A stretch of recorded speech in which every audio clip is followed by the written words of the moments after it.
सैनिकों पर कविताएं खूब लिखी, लेकिन सैनिकों की कविताएं मैंने महिमा मंडित करते हुए नहीं लिखी, एक पिता की तरह लिखी।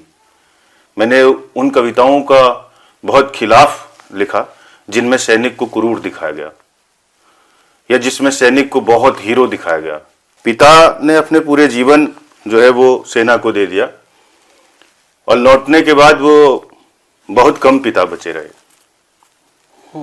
मेरे पिता विशिष्ट सेना मेडल रहे।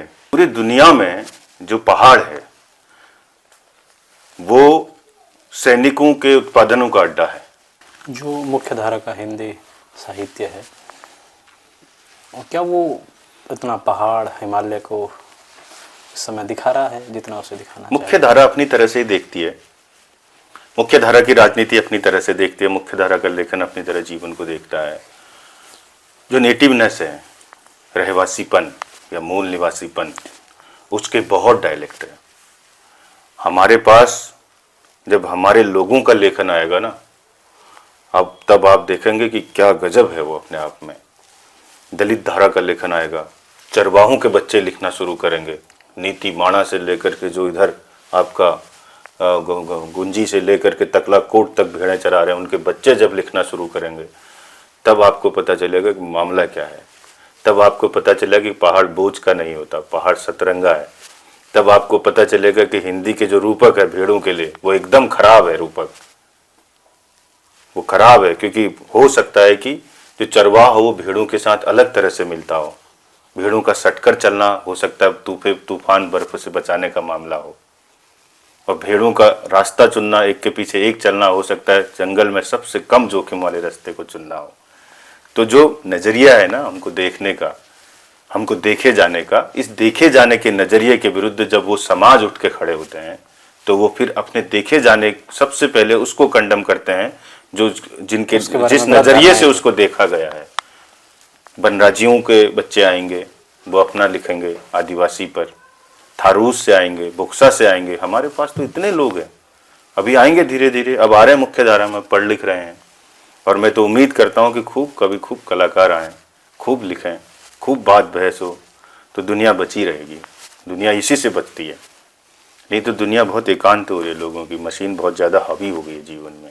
असल में क्या होता था ना, अब तो उस तरह के गांव खत्म हो रहे हैं। तो हमारी एक दादी थी, गांव की दादी, वो लोग कथाओं की पिटारी थी एकदम।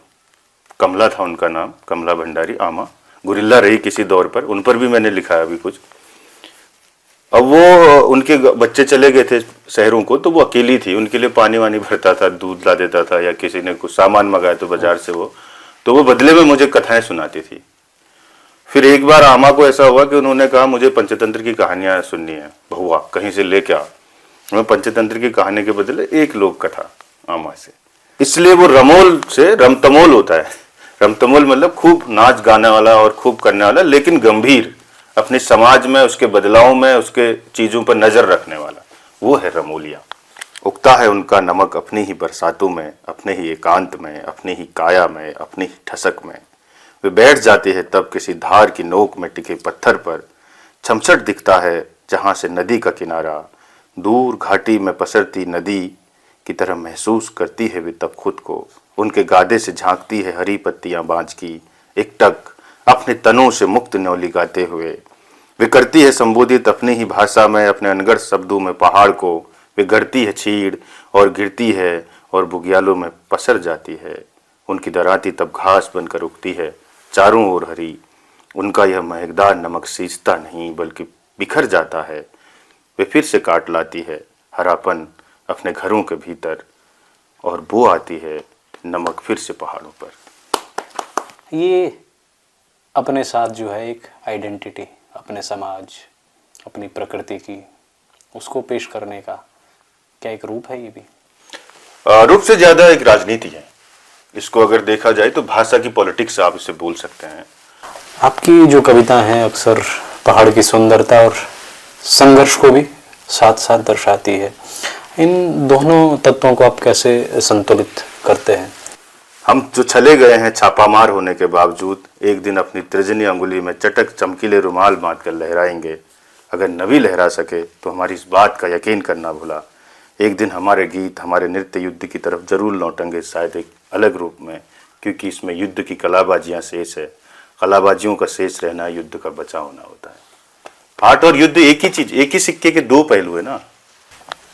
पहाड़ हमारा सहतूत है, हम उस पर पले हुए कोकून। पहाड़ हमारा शहतूत है, हम उस पर पड़े हुए कोकून। हमारी विनम्र देह का रक्त रंजित रेशम पहना है तुमने। कमाल।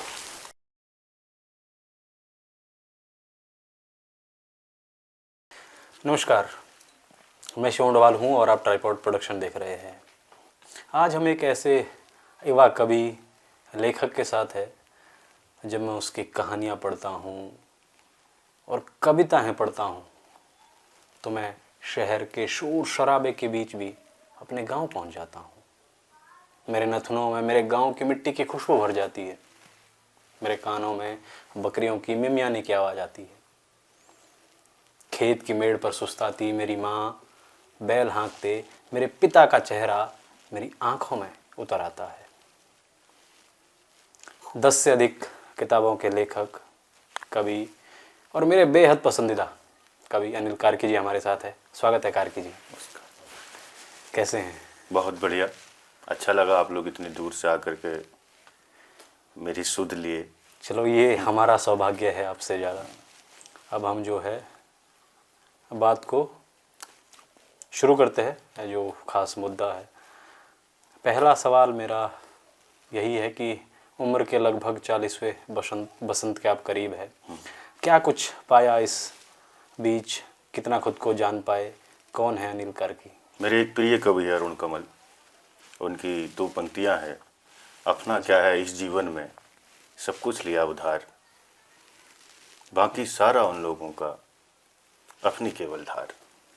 बहुत खूब, बहुत खूब। तो इस पूरी यात्रा में आप बनते ही रहते हैं और मुकम्मल होने की दिशा में लगातार अग्रसर होते हैं। सीख ही रहा हूँ, स्कॉलर हूँ, पढ़ता लिखता हूँ, कहीं पहुँचा नहीं, लेकिन सफ़र जारी है। पढ़ता लिखता हूँ और पढ़ाता भी हूँ। हाँ, मतलब पढ़ाने के लिए तो मैं पैदा हुआ नहीं, सीखने के लिए ही हुआ हूँ। जब तक पढ़ा रहे हैं तब तक पढ़ा रहे हैं। जब मैं आपके बारे में रिसर्च कर रहा था तो मैंने आपके कुछ इंटरव्यूज़ देखे, तो आपका एक वाक्य है जो मैंने इंटरव्यूज़ से लिया। पिता फौज में थे, आपने उसमें कहा है कि हमारे पहाड़ जो है वो सैनिक उत्पादन का अड्डा है। हाँ, बिल्कुल। मैं ये समझ नहीं पाया कि किस तात्पर्य में आपने ये कहा। दरअसल क्या होता है कि मैं जिस परिवार से मैं पैदा हुआ वो सैनिकों का परिवार है, और आप देखेंगे दुनिया के तमाम जगहों में जो सैनिकों के लिए जो एक खास किस्म का नज़रिया है, दोनों तरफ, जी जी, सत्ता की तरफ भी, स्टेट की तरफ भी, और स्टेट से बाहर लिखने वालों के लिए भी। खासकर रशियन अगर आप उपन्यास देखेंगे तो उसमें जो सैनिक है, उसमें उन सैनिकों की जो जीवन है उसको तो आप देख पाते हैं कि वो किस तरह के जीवन है, लेकिन बहुत ज़्यादा सेंसिटिव नहीं दिखता वहाँ भी उस तरह का। पूरी दुनिया में जो पहाड़ है वो सैनिकों के उत्पादनों का अड्डा है, क्योंकि उनकी रेंज है, वो लड़ पाते हैं, उनको समझ में आता है। अब जब मैं ये सब बात कहता हूँ तो ये मैं अपने सैनिक परिवार को, अपने पिता को, अपने दादा को, अपने भाई को और अपने बिल्कुल नए भतीजे को, और मेरे 2 भांजे अभी अभी अग्निवीर बने हैं, उनके लिए भी मैं ये बात कहता हूँ कि अगर वो उनके लिए और ज़्यादा अवसर होते और ज़्यादा उनके लिए बढ़िया कुछ होता तो शायद वो इतनी जल्दी रोज़गार नहीं चुनते, वो आगे बढ़ते, लिखते पढ़ते। क्योंकि मैं अमूमन देखता हूँ सैनिक परिवारों में बहुत कम लोग पढ़े लिखे होते हैं, या एक सीमा तक पढ़ने के बाद बहुत मुश्किल होती है उनको रिटायरमेंट के आने के बाद सिविल लोगों के साथ संवाद करने में बहुत दिक्कतें महसूस होती है। बहुत सारी चीज़ें, बहुत सारी दिक्कतें उनके साथ है। और गजब बात तो ये है कि उनके इलाकों तक का भी विकास नहीं होता। दुनिया के सारे पहाड़, चाहे वो उपनिवेशवाद से पहले रहे हों, उपनिवेशवाद के जाने के बाद रहे हों, आप देखेंगे वो सैनिक उत्पादनों का अड्डा रहे हैं। लेकिन गजब बात तो ये है कि जिन स्टेटों ने, जिन सरकारों ने, या जिन आतताइयों ने या जिन्होंने हम पर राज किया, उन्होंने जिन सैनिकों का इस्तेमाल किया, सबसे पहले उन्हीं के इलाके उजाड़े, सबसे पहले उन्हीं के इलाके वीरान हुए। तो मैं जब ये कहता हूँ कि दुनिया के सबसे दुरूह इलाके जो है वो सैनिक उत्पादन के अड्डे आज भी बने हुए हैं, तो मैं ये कहता हूँ कि उनके जाने के बाद उनके इलाकों की जो हालत है वो और ज़्यादा ख़राब है सेनाओं में जाने के बाद। अब आप देख लीजिए अपने वहाँ के बाद, पहले ये होता था जब सैनिक काम धाम के वक्त लौट के आते थे। मैंने अपने पिता पर बहुत कविताएं लिखी, सैनिकों पर किताबें सैनिकों पर कविताएं खूब लिखी, लेकिन सैनिकों की कविताएं मैंने महिमा मंडित करते हुए नहीं लिखी, एक पिता की तरह लिखी। मैंने उन कविताओं का बहुत खिलाफ लिखा जिनमें सैनिक को क्रूर दिखाया गया या जिसमें सैनिक को बहुत हीरो दिखाया गया। तो मैंने उनसे कहा कि सैनिक एक पिता भी होता है, एक भाई भी होता है जी। एक बेटा भी होता है, उसके भी अपने उसकी भी अपनी सेंसिटिविटी है, उसका भी राग विराग अनुराग है। तो इसलिए मुझे लगता है कि सैनिकों के लिए दुनिया को उदार होना चाहिए, क्रूर नहीं। तो मैं अपने पिता को जब याद करता हूँ, मैं अपनी माँ को जब याद करता हूँ, तो मैंने कई बार लिखा, पिता चितकबरे ट्रांजिस्टर में बजते हुए आकाशवाणी थे। तो मेरे बचपन की ऐसी कोई याद मुझे नहीं आती जब मेरे पिता ने मुझे पकड़ा हो। तो इसलिए मुझे ये लगता है कि सैनिकों का जीवन बहुत दुरूह है, उनसे बहुत नरमी के साथ पेश आना चाहिए। और हम सरकारों ने, हम राजनेताओं ने हाँ, उनको सिर्फ एक इस्तेमाल बस किया। उसके इवन बाद हम कवियों ने, मैं नाम नहीं लूंगा, जी जी, कवियों ने सैनिकों को सीधे सीधे लाइन पर लिया, जबकि उन्होंने कभी सेना के राष्ट्राध्यक्षों पर कविताएं नहीं लिखी। तो अब खैर सैनिकों पर कविताएं आ रही हैं, लोग लिखेंगे, क्योंकि सैनिकों के परिवारों के लोग कभी एकेडमिक तौर पर आए नहीं उस तरह से, धीरे धीरे आएंगे तो वो अपना दुख दर्द कहेंगे, मुझे ऐसा लगता है। हमारे हिस्से का दर्द किसी ने लिखा ही नहीं। हाँ, मतलब मैंने तो ये भी कहा ना कि पिता ने अपने पूरे जीवन जो है वो सेना को दे दिया, और लौटने के बाद वो बहुत कम पिता बचे रहे। और क्योंकि उनका रूटीन, उनका जीवन, मेरे पिता विशिष्ट सेना मेडल रहे नीलम संजीव रेड्डी से, सैनिकों का बहुत बड़ा परिवार है हमारा। तो लेकिन वो पिता का जो खालीपन मेरे भीतर रह गया है, उस अकेलेपन को मैं जानता हूँ, और वो तमाम उम्र रहेगा। हाँ, वो तमाम उम्र रहेगा। जैसे मुझे कभी कभी लगता है कि फौजी बूटों पर बड़ी गजब बात होती है ना, कि फौजी बूट टकराएंगे और तहस नहस कर देंगे। आप यकीन जानो कि जब मैं पहली बार स्कूल गया तो मैंने अपने पिता के डीएम बूट बोलते थे हम उनको कटा के उनका जूता बनाया, ऊपर से काट के, मोची ने ऊपर से काटा, जूता बनाया। वो इतना भारी होता था, मतलब मेरी किशोरावस्था में मेरे बाप के सैनिक बूटों का जो भारीपन है वो मुझे अब भी याद आता है। तो मुझे इसलिए ये लगता है कि सैनिकों के साथ जिस तरह के न्याय होने चाहिए उस तरह के न होकर के उनको अति मानव बना दिया गया, महिमा मंडन, उनका महिमा मंडन कर दिया गया, जबकि उनकी जो बेसिक हालत है, उनकी जो बेसिक आवश्यकताएं वो वैसी की वैसी रह गई। इस पर आपने जो है लिखने वालों पर भी बात करी कि लिखने वालों ने भी सिर्फ इस्तेमाल भर किया। सैनिकों को, अफसरों पर कोई कविता नहीं लिखी, सेना अध्यक्षों पर कोई कविता नहीं लिखी, लेकिन एक सेना का मामूली जो प्यादा है बेचारा, जो रोजी रोटी के लिए खटता है, कभी उसको देश जो है टिकट के भीतर दिखता है, जो मेरी कविताएं आप देखेंगी, कभी कभी उसको जो है छागल की तरह उसका जीवन है कि तिल तिल रीतता हुआ, उस पर कविताएं लिखी। तो इसी ने नहीं, सारी मतलब कि ये केवल भारत में ही नहीं हुआ, पूरी दुनिया में सैनिकों को लेके जो बर्ताव दिखता है वो बहुत ही क्रूर बर्ताव है, खासकर गोरखा सैनिकों को लेकर के, जो मतलब निचली टुकड़ी के सैनिक होते हैं उनको लेकर के। लेकिन अफसरों पर या सेना अध्यक्षों पर कभी कोई कविता मैंने नहीं देखी आज तक, क्योंकि हम ये बिल्कुल विश्वास के साथ कहते हैं कि जब तक उनकी आवाज़ कहने वाले लोग नहीं आएंगे, मैं सैनिकों का बेटा हूँ, मैं उन परिवारों से निकला हूँ, मैंने उन परिवारों को करीब से देखा है, उन परिवारों के भीतर की उथल पुथल को देखा है, उन परिवारों में जब भी कभी युद्ध की बातें होती है तो उन परिवारों के चेहरे उतर जाते हैं। मैंने वो सब कुछ देखा है, मैंने वो कुछ सहा है बचपन से लेकर आज तक, तो इसलिए मुझे वो महसूस होता है। सबसे ज़्यादा दुख दर्द उन्हें ही झेलना पड़ता है।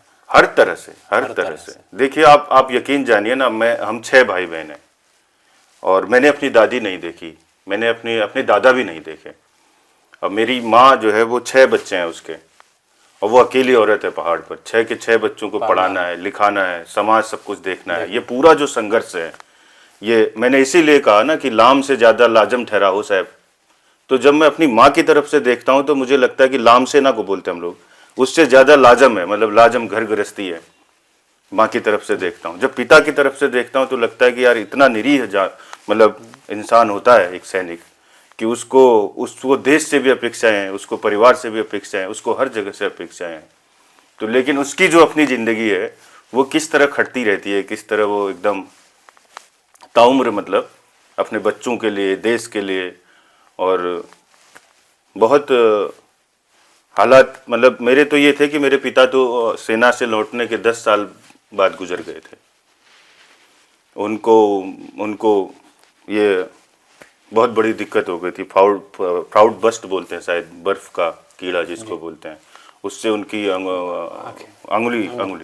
अंगूठे से शुरू हुआ था, कटा था, फिर उसने काट दिया पूरा उस अंगूठे को, फिर वो फैलता चला गया, तो फिर गुजर गए वो। तो अब वो इसीलिए मैंने कई बार लिखा है कि जिन बूटों पर कवियों ने कविता लिखी है, उनके भीतर जो अंगुलियां हैं मेरे पिता की, वो दरअसल वो उनमें हरकतें खत्म हो गई। और बहनों ने जिस प्रकार अपने भाई जिस हालत में देश को दिए, सरकारों को दिए, उस प्रकार कभी लौटाए नहीं गए। हाँ, ये वो खुद भी नहीं लौट पाए। वो बात सिर्फ भारत की नहीं, वो हम दूसरे देश की पूरे दुनिया की बात चल रही है तमाम। तो इसीलिए मैं ये कहता हूँ कि कई बार लोग कहते हैं कि बचपन में सीखे हुए गीत छीन लिए सैनिकों से, तो मुझे कभी नहीं लगा ऐसा। जब मेरे पिता लौट के आए तो वो हमसे ज़्यादा पहाड़ी थे, उनमें ज़्यादा पहाड़ था हमसे ज़्यादा।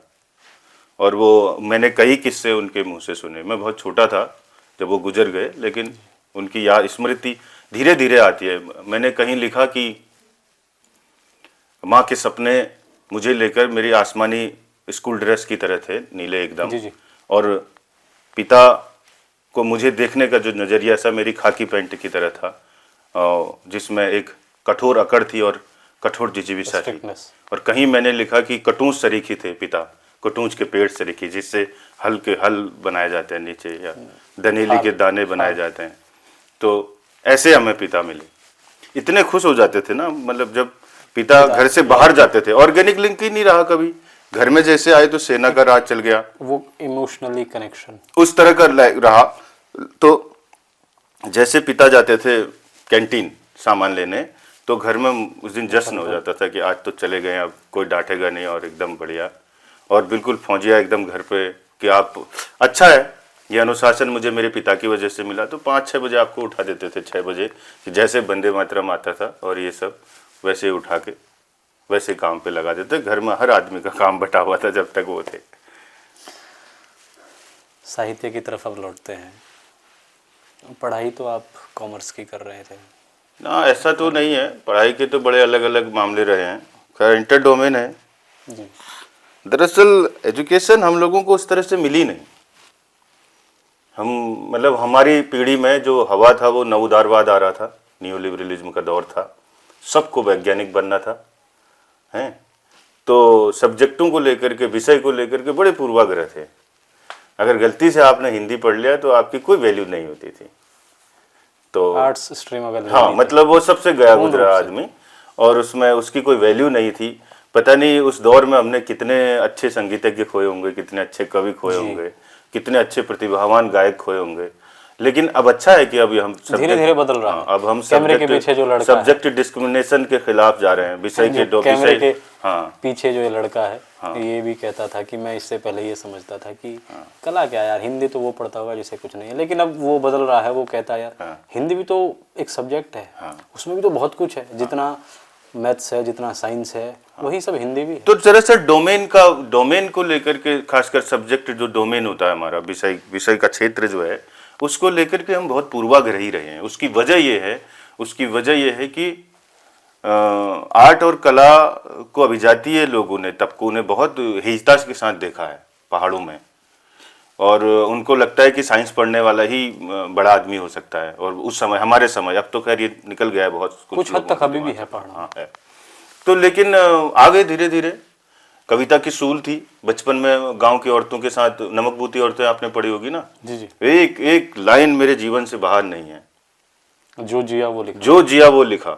गांव की भाभियों के साथ चांचरी खेलने, बहुत छोटा था मैं सेना में नहीं गया ना, बहुत जिद थी मेरी, सेना में नहीं नहीं जाऊंगा। जाऊंगा। तो मैं सेना में नहीं गया, तो मैं क्या कहते हैं, अपने गांव में एकमात्र पुरुष था, सैनिकों का पूरा गांव। तो दूर दूर चांचरी खेलने वो महिलाओं के साथ एक लड़का मिल करके। हाँ, वो जाता था, नदी पार कराती थी, वो लाती थी वहां से। तो वो सब, वो इसीलिए वो एक जगह मैं कहता हूँ ना कि वो जब रात को गोल घेरे में बंद करती हैं वो, और उस समय जो है फाटक पर जलती है बोतल बत्ती और बांस के गिलटे कहीं लाल हो रहे होते हैं। तो ये है। जन्म पीपलतड़। हाँ, मैं मतलब मेरा जो परिवार है वो पुराना गांधीवादी परिवार रहा है, और काफ़ी मतलब सैनिक परिवार होते हुए भी उसमें एक खास किस्म का राजनीतिक हस्तक्षेप रहा पूर्व से ही। सबसे पहले रामदास थे, जो बाद में वो हो गए, वो गांधी मूवमेंट में रहे आज़ादी में। फिर शेर सिंह कार्की हुए हमारी परिवार से, जो प्रसिद्ध महिला ये आपका महिला आश्रम मोहानी के संस्थापक रहे। और इस तरह का माहौल था वहाँ। मिस कैथरीन हाइलामन सल्ला बहन वहाँ 2 साल रही उनके दौर में। ये मैं बात बता रहा हूँ आपको 54 से 70-80 के बीच की। तो अछूतोद्वार हो गया और तमाम सारी चीज़ें, जातिगत भेदभाव, छुआछूत, ये सब को लेकर के मेरे पुरखे बहुत एक्टिव रहे हैं। तो आप भी रहते हैं? मैं तो रहा ही हूँ। हाँ, मतलब एक तरह से रहता, कोशिश करता हूँ, क्योंकि आप निकल नहीं पाते अपने संस्कारों से, अपने जिस माहौल पे आप है उससे। तो वहीं से आया। रामगंगा की आवाज़ सुनते हुए सोने की आदत थी। पिथौरागढ़ आया तो कई दिनों नींद नहीं आई। मेरे जीवन में 2 लोग बहुत, मतलब मेरे टीचर जो है, उनमें से एक मेरी माँ और एक रामगंगा। इन 2 के अलावा मतलब मैंने, रामगंगा नदी की बात हो रही है? हाँ, रामगंगा नदी, हाँ, पूर्वी रामगंगा बहुत ही खूबसूरत नदी है। अभी मेरी एक किताब आ रही है महासीर के देश में, मैंने उसमें एक चिट्ठी लिखी है अपनी रामगंगा को, उसको मैं दादी बोलता हूँ अपनी रामगंगा को। तो उससे मेरा बहुत ऑर्गेनिक वो है। तो जब मैं हल्द्वानी भी रहता हूँ ना, तो सुसाट अगर नदी की न सुनाई दे तो मुझे बहुत बुरा लगता है। मैं कभी कभी गौला चले जाता हूँ पास में नदी की सुसाट सुनने, जब बहुत परेशान हो जाता हूँ, तो वो मेरे लिए बहुत ही अच्छा होता है। तो मेरी जो आवाज़ है वो भी नदी की देन है, क्योंकि नदी के किनारे वालों की आवाज़ थोड़ा बड़ी मोटी होती है। आपको नदी की आवाज़ के विरुद्ध अपनी आवाज़ डेवलप करनी होती है। हाँ, तो जब मैं पहले पहले शहरों की तरफ आया तो लोग कहते थे ऐसे क्यों बोलता है, जैसे तू अकड़ रहा है एकदम, तेरी आवाज़ में वाइब्रेशन हो रही है, ये सब कहते थे। तो यही सब। बाकी याद है पहली कविता कब लिखी थी? बिल्कुल याद है, मेरी स्मृति बहुत तेज है। मैं कक्षा 2 से, मतलब मैं जब 2 साल का था तब से मेरी स्मृतियाँ याद हैं। मतलब आप ये देखो कि जब कक्षा 5 में हमने पहली बार जब मैंने कुछ लिखा तो नाटक की स्क्रिप्ट लिखी, हमने नाटक खेला अपने स्कूल में। पिता तब गुजर चुके थे, मैं 5वीं में था, पिता गुजर गए थे मेरे। तो मेरे साथ कविता का जो संबंध रहा वो मेरे माँ के वैधव्य के साथ जुड़ा हुआ मामला है। माँ मेरी बहुत अच्छी वैदक है, अच्छी टीचर रही, मतलब लोक अध्येता टाइप की, पढ़ी लिखी नहीं है, लेकिन उसको आप बहुत अच्छी रेडियो सुनती थी, रेडियो खुद ही सुधार लेती थी। और अब तो खैर टीवी देखती है और ये सब। तो वो न्योली गाती थी कभी कभी रात को। न्योली क्या हुआ? न्योली यहाँ का एक लोकगीत है जिसको बिरह का गीत बोलते हैं या दुख का गीत। तो वो गाती थी। तो बाद में ऐसे होने लगा कि उसका दूसरा बंद मैं जोड़ देता था ईजा के साथ। असर? हाँ, असर। तो वो जो ईजा के साथ रहते रहते ये सब आ गया।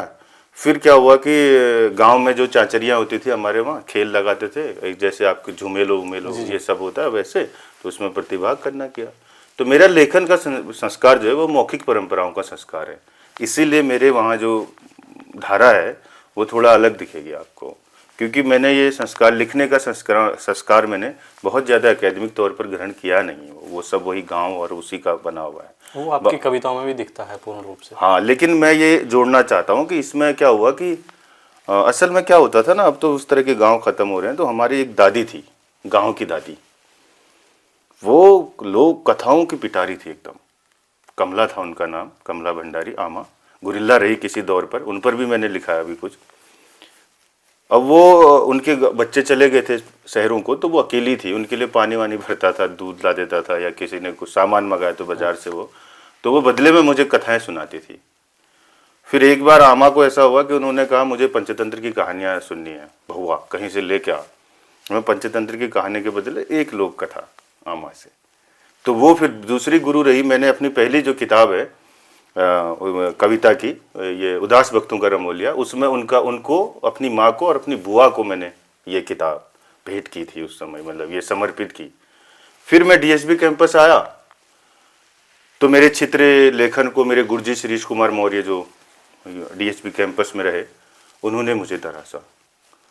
तो चलो इससे पहले आप आगे बढ़े, मैं यहीं पर आ जाता हूँ। किताब का जिक्र आ गया है, पहली किताब 2015 में। हाँ, उदास, नहीं 15 नहीं, उससे पहले होगा, मुझे पहला संस्करण उससे पहले होगा। हाँ।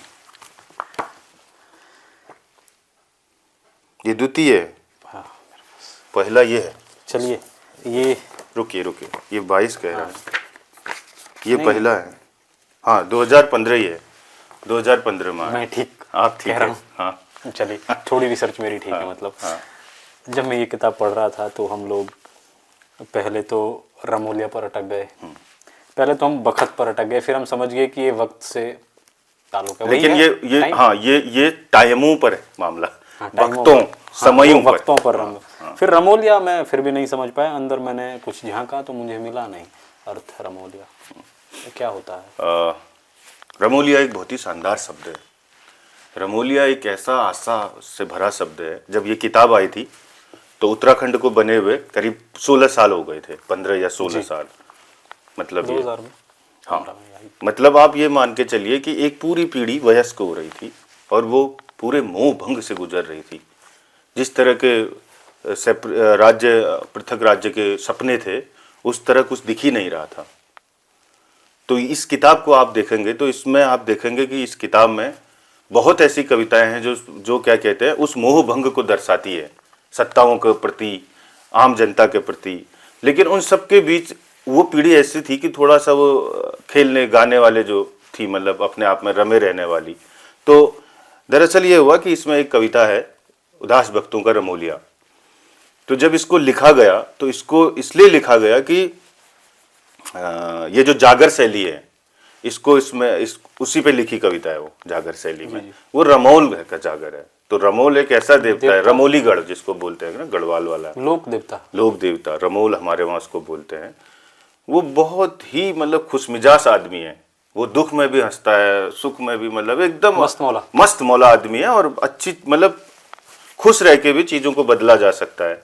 तो उदास वक्तों का रमोलिया यही है कि समय भले उदास हो, कई समय है ना, जैसे इसमें कई समय आप देखेंगे, अलग अलग समय, अलग अलग वक्त, बांध मूवमेंट अलग चल रहा है, ये अलग चल रहा है, टीरी मूवमेंट अलग चल रहा है, ये सब। तो इसलिए वक्तों है, इसमें वक्तों नहीं है, मेरे गुरुजी ने नाम दिया इसको। तो क्या कहते हैं, इसलिए वो रमोल से रमतमोल होता है। रमतमोल मतलब खूब नाच गाने वाला और खूब करने वाला, लेकिन गंभीर, अपने समाज में उसके बदलाव में, उसके चीज़ों पर नज़र रखने वाला, वो है रमोलिया। और इस किताब की एक कविता है, पहाड़ पर नमक बोती औरतें। हाँ, मुझे मेरी पहली साइनिंग कविता है जिससे लोगों ने मुझे पहचाना। मुझे भी अच्छी लगी। कुछ आप सुना सकते हैं? इस कविता के लिए, इस कविता की बनक सुनाते हैं आपको, कैसी बनी। ये कविता ऐसे बनी कि हमारे एक मित्र है दीपक तिरवा, तो वो आए हमारे पास। उन्होंने कहा, उनको सिर्फ फिल्म बनाने का शौक था, अब तो फिल्म लाइन में ही है। उन्होंने कहा यार एक कविता चाहिए भाई जिसमें इमेजरीज हो, बिंब हो जिसमें बहुत सारे। तो मैंने कहा ठीक है, शाम को देता हूँ। तो फिर मैंने वो लिख दिया। उसका मैंने एक हिस्सा लिखा, तो फिर मैंने उसका दूसरा हिस्सा भी लिख दिया। फिर वो एक लंबी कविता हो गई, क्योंकि लंबी कविता में मेरी पीएचडी है। तो फिर वो दोबारा आया, तो मैंने कहा ये बन गई भाई कविता, लंबी बन गई अब ये। उसने कहा ठीक है, इसको फिल्म तो नहीं बना सकते, लेकिन ये कविता बहुत अच्छी है। तो फिर एक और मित्र थे हमारे, कुलदीप प्रकाश, फिर उन्होंने ये कविता देखी, उन्होंने कहा यार ये तो बहुत ही अच्छी कविता है। फिर इसको अनुनाद ने छापा पहली बार। अनुनाद जो ब्लॉग आता है सरीश सर का, हमारे गुरु जी का, उसमें ये कविता लगी। तो ये लोगों ने बहुत उनको लगी। हालांकि मुझे लगता है थोड़ा ज़्यादा ही मीठी कविता है ऐसा भी लगता है कभी कभी। लेकिन उसमें भी अगर आप अंतिम वाले हिस्से को देखेंगे, जहाँ मैं कहता हूँ कि फिसल पट्टी खेलते हुए फट गई हमारी खाकी जीन्स, और एकलव्य ठगे गए शायद, और अर्जुन लिखे गए गांडीव धनुष के साथ जी। जैसे अपने जाता है चक्रव्यूह में, हाँ। जो ही जवान एकलव्य निकलता है, हाँ। अपने कबीले से बाहर काट दिया जाता है उसका अंगूठा, तब इतिहास में अर्जुन लिखे जाते हैं, हाँ, अपने गांडीव धनुष के साथ। जबकि पहाड़ पर नमक बहुत ही औरतें मरकर भी नहीं छोड़ती अपनी जमीन। हाँ, इसका मतलब समझ रहे हैं आप, मरकर न छोड़ने का। ये ऐसा मिथक है ना, मतलब कि पहाड़ वाली गाड़ में, धार में, आप देखेंगे पहाड़ों के अमूमन नाम ऐसे हमारे कहीं भी जाएंगे, रेवती धार। भाई रेवती धार क्यों है? क्योंकि कोई रेवती नाम की महिला गिरी है वहां से, इसलिए वो रेवती धार है। तो ये वो घट वाली गाड़, जंगल वाली धार और नौले वाले खोले में हमेशा रहती है मौजूद हमेशा। नेचर ऐसे ही मिलता है हमसे। इसका एक सेकंड ये थोड़ा अगर आप पढ़ देंगे तो मुझे अच्छा लगेगा। कौन सा? उगता है उनका नमक अपनी ही बरसातों में। अच्छा।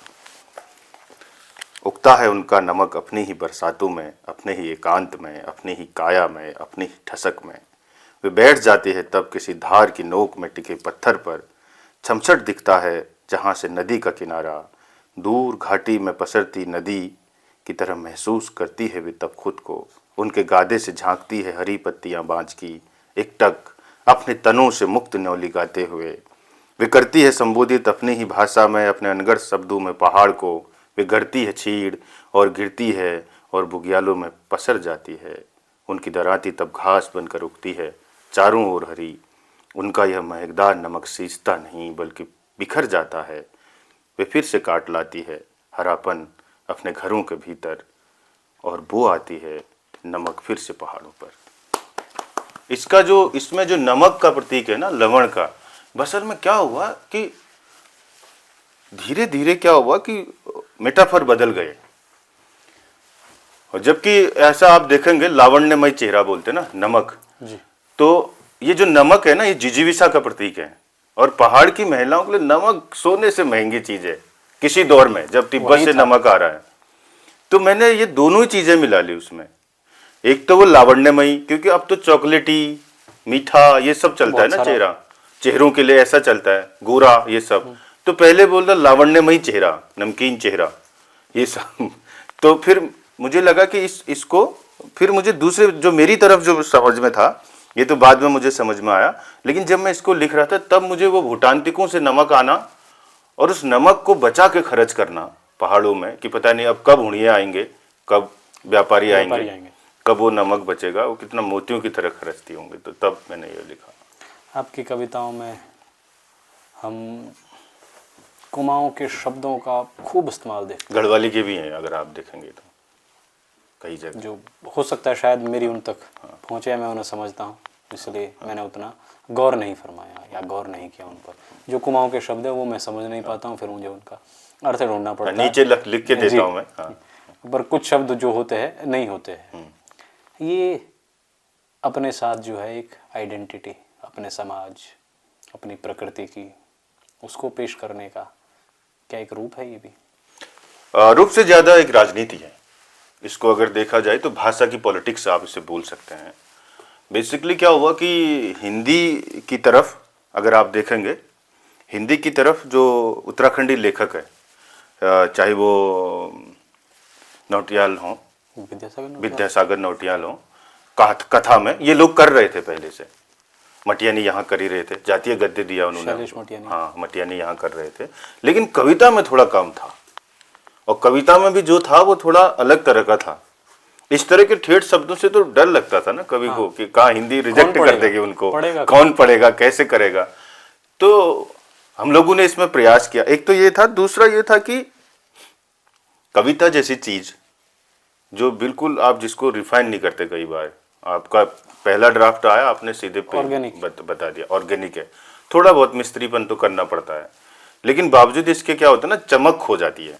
अगर आप उसमें अपने शब्दों में, मैं अपने लोगों के साथ रहा, मैं अपने गांव में जिया, अपनी तरह से रहा, तो क्या कहते हैं, मुझे ये लगता था कि मैं यही शब्द कह सकता हूँ, उदास वक्तों का रमोलिया ही कह सकता हूँ, उसके लिए कोई और शब्द नहीं हो सकता। ईजा ही कहूँगा, मेरे पास वही है तो ईजा ही कहा, तो इसलिए वो शब्द इस्तेमाल है। और दूसरा ये भी है कि कई बार ये भी मांग होती है कि हमको इसको हिंदीदा करना चाहिए, तो हिंदी का रूप है क्या, हम भी तो हिंदी की भाषाओं में से एक है अगर माना जाए तो हम वही तो कर रहे हैं।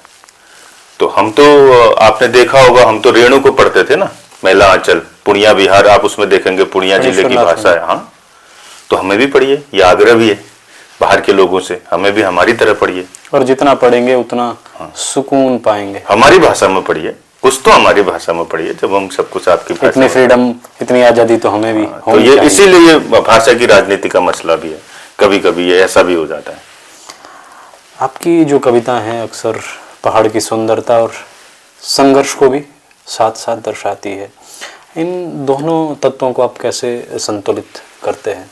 एक तो क्या हुआ ना बॉस, मैं इस पे से बचा, यादवादीपन से, नॉस्टैल्जिया जो होता है जी जी, उससे बचा, क्योंकि मेरा ये था कि मैं जमीन पर लिख रहा था, उसी पर चल रहा था, उसी पर जी रहा था। मेरी एक कविता है, प्यारे बच्चों, ये किताबें बदलनी है तुम्हें, जिसमें मिस्त्री देश और दुनिया के मीनारों को, मिस्त्री का बच्चा किताबों में देश और दुनिया के मीनारों को, महलों को, मंदिरों को पढ़ता हुआ अपने पिता को ढूंढता है, जिसमें एक बच्ची एक नाई को ढूंढती है अपने किताबों में कि वो मेरे पापा कहाँ है, इसमें होता ही है ना। आपकी कविता ही है? हाँ, मेरी किताब है प्यारे बच्चों। कल परसों इसमें ही गुम था, और जैसे मेरा ट्रैवल था तो मैं भूल गया, ये मैं चाह भी रहा था कि मैं इसका जिक्र करूंगा। हाँ। इस कविता का, तो उसमें किताब में घसैरनों के बच्चे घसैरनों को ढूंढते हैं। तो क्या होता है ना, जो हमारा एजुकेशन है, जो हमारी शिक्षा है, वो हमसे किस तरह का लगाव रखती है, वो हमसे किस तरह जुड़ी है, सब मतलब ये देखना चाहता है दुनिया कि मैं कहाँ हूँ इस किताब में जी। तो ये जो कविता थी, इसका बताता हूँ कैसे जुड़ती हैं चीजें। जब मैं कटारमल में था, तो कटारमल में स्नेहलता भंडारी एक मैडम है, बहुत ही अच्छी मैडम है, बहुत ही एक्टिव मैडम है, उनका स्कूल था वहाँ। तो वहाँ एक लड़का था संजय निषाद नाम का छोटा बच्चा, वो आया था झारखंड से, और वो वहाँ कटारमल की लाइनें दीवार वो बन रही थी, कटारमल का सौंदर्यीकरण हो रहा था। तो उसमें एक हमारा बच्चा भी था, सुरेश राम था उसका लड़के का नाम। वो दोनों की बहुत अच्छी दोस्ती थी। तो ऐसा हुआ कि मैंने उनको अपनी बाइक में बिठाया, मैंने कहा चलो कटारमल जाते हैं देखने। वहां से गए, आए, बच्चों से इंटरेक्शन हुआ। तो उन्होंने जब अपने पिता के पेशे बताए, तो वो बिल्कुल एकदम मतलब विश्वासहीन था उनका पेशा। क्या करते हैं पापा? मिस्त्री। बिल्कुल ऐसे एकदम उससे। तो मैंने उनसे कहा कि भाई इन्होंने तो इतना बड़ा मंदिर बनाया है सब मिस्त्रियों ने, तुम्हारे पापा वहां से यहाँ आके बना रहे हैं, इसके पापा भी मिस्त्री, ये भी काम, ये सब, ये मंदिर दुनिया के महल इन्होंने। तो उन्होंने मुझसे एक सवाल और पूछा, उन्होंने तब हमारे पिता क्यों नहीं है किताबों में, उनके बारे में क्या है? तो वो मुझे खट से लग गया उनका जवाब। मैं निरुत्तर था, मैं टाल आया उस समय, लेकिन वो जो सवाल था वो इतना वाजिब सवाल था जो प्रश्न चिन्ह उठाता है किताबों पर कई बार। तो फिर ऐसा ही हुआ कि धारानौला में एक नाई की दुकान थी, एक बच्चा, एक नाई मेरी बाल काट रहा था। तो एक छोटी बच्ची देखी थी एकदम, वो उसी की बेटी थी, एकदम कैंची को। मैं बहुत देर ये सोचता रहा कि ये देख क्या रही है, मतलब क्या हो सकता है, रोज ही अपने पापा को देखते कैंची चलाते हुए। फिर मैंने ध्यान दिया तो मुझे लगा कि ये कैंची से निकलती हुई आवाज सुन रही है। तो कैंची से जब आवाज निकलती है ना, तो गौरैया की तरह होती है, घिंडुली बोलते हैं ना गढ़वाल में, घिंडुली, हमारे वहाँ गेड़ा, वो गेड़ बोलते हैं उसको, उसकी तरह की आवाज आती है, कुछ कुछ कुछ वाली ना। तो मैंने कहा ये वो क्रिएट कर रही होगी, तो वहां से वो बना। तो कहने का मतलब ये है कि जब मैं पहाड़ के बिंबों को, पहाड़ की संवेदनाओं को, पहाड़ की इन सारी चीजों को मिलाने की कोशिश कर रहा होता हूँ, तो मैं उस समय ये देखता हूँ कि मेरे आसपास की सबसे बारीक चीज कौन सी है, मैं जिसको सुन सकता हूँ। तो कई बार ये कविताएं, फिर अगर इसका भाव पक्ष में जाते हैं तो दुख से उपस्थित हुई कविताएं होती हैं, क्योंकि अगर आप दुख में हैं दुख आपको अपने पास लाता है, दुख आपको औरों के पास नहीं ले जाता। और यकीन जानो कि दुख में आप क्या करते हैं कि अपने सबसे करीबी चीजों को सुनते हैं। जैसे मेरी एक कविता है, अभी नया संग्रह पानी की भाषा में करके उसको तैयार कर रहा हूं, तो उसमें वो कविता है कि दुख मुझे एकांत के जंगल में लाल गुलाब लिए मिला। तो जब मैं दुख में था तो मैंने ओस के गिरने की आवाज सुनी बूंद पर, ओस के बूंद की आवाज गिरने की सुनी। हाँ, मतलब इतना बारीक होता है दुख ना। और क्या कहते हैं, मैंने देखा कि जो मकड़ी जाले बुनती है वो कैसे, उसकी आवाज सुनी जाले बुनते हुए, एकदम बारीकी से आवाज बुन ली, चरर मरर लगी पड़ी है।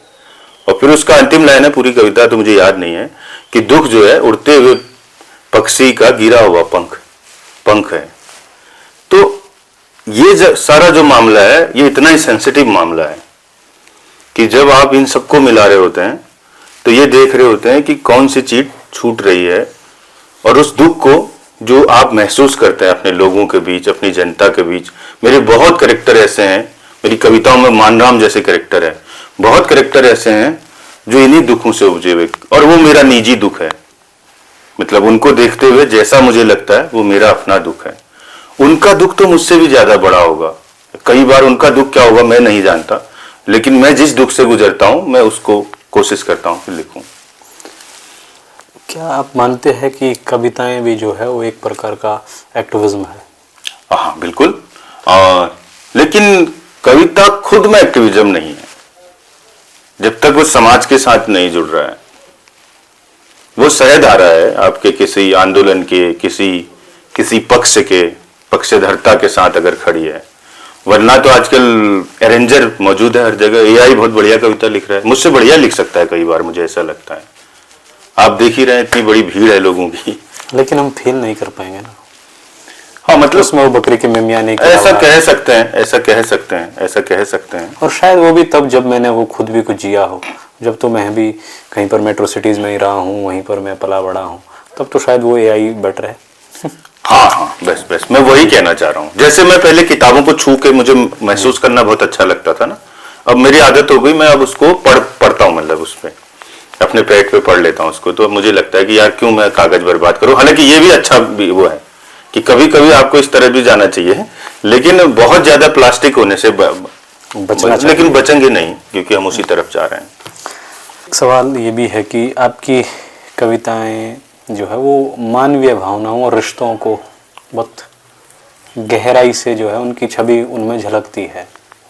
रिश्तों पर मेरी अच्छी कविताएं, मतलब मुझे जो अच्छी लगती हैं। तो कोई कविता, और ये कला कैसे अपनाते हैं आप इसको व्यक्त करने की शब्दों में? मैंने कहा ना, मैं दूर नहीं देखता, छोटी आंखों वाले लोग हैं, बहुत ज्यादा प्यूरिफाई नहीं करते हैं। हाँ, बहुत नजदीक देखने की आदत है। जैसे मैं बताऊं कि मेरे नजदीक में ही देखा जाता है मुझसे, दूर में मैं चीजें नहीं देख पाता वैसी जैसे मुझे दिखनी चाहिए एक लेखक के बतौर। और दूसरा क्योंकि हम लोग जिस धारा से निकले, जब उत्तराखंड आंदोलन उरूज पर था, हम किशोरावस्था में थे और आंदोलन चल रहे थे लगातार, बदलता हुआ स्वरूप देख रहे थे। पूरा बदल रहा था। हम तो अड्डू पिड्डू से अचानक से वीडियो गेम में आए, फिर अचानक से वहां से फटक मार दी एकदम मोबाइल पे, और मोबाइल पे फटक मारते इतने हाईटेक हुए, और हमारी पीढ़ी तो गुल्ली डंडा घुच्ची से लेकर के कहां से कहां पहुंच गए। मतलब हम इतने खतरनाक, मतलब मैं ट्रांसफॉर्मेशन देखा, एकदम ट्रांसफॉर्मेशन देखा मैंने। और वो मैंने अपनी कहानियों में कई जगह इस्तेमाल भी किया है। वो ट्रांसफॉर्मेशन देखने का अपना मजा था, लेकिन अगर वो नहीं देखता तो शायद ये विविधता भी नहीं होती। अब हम समझ पा रहे हैं इस सारी चीज को। तो मानवीय भाव का मामला यही है कि जब हम आंदोलनों में रहे, जब हम अपने अगल बगल की चीजों को देखे, गांव में जो छूट गया मीडिया से, अखबार से, जो छूट गया मेन से, जो छूट गया, उसको मैंने उठा लिया, लिख लिया। कहानियों में ऐसे पात्र बहुत सारे हैं। तो मुझे ये लगता था कि ये जो छूटा हुआ है इसको उठाया जाए, उसको लिखा जाए, क्योंकि उसमें ज्यादा लय था जीवन का, वो ज्यादा लोगों को खड़ा करता था। और हकीकत भी वही थी जीवन की। हाँ मतलब वो छूट ही जाते हैं हर जगह से। जैसे मेरे पास क्या कहते हैं कहानी है रामी कठार, जो शिलाजीत निकालता है, मर जाता है कि पहाड़ से गिर करके। ये चरखुल्ली की धार है जो रेता खनन के शिकार हो जाती है। या बसंत चौकीदार जैसा करेक्टर है जो खड़िया खदान में जो है अंततः उसका बेटा जो है वो ये हो जाता है आपका लास्ट में नया मुंशी कहानी है। तो नया मुंशी रोज ढूंढता है खड़िया खदान वाला मालिक, आजकल भी ढूंढ रहा है अल्मोड़ा में। तो खैर उस पर भी बात करेंगे। तो ये सब था, लेकिन क्योंकि वैश्वीकरण भी हो रहा था ना, देखो ये सब भूमंडलीकरण और ये सब एक साथ चल रहा था। कोई कविता जो अभी सुनाना चाहते हो? कविता वो सुनाता हूँ। एक कविता है कि पहाड़ हमारा सहतूत है, हम उस पर पले हुए कोकून।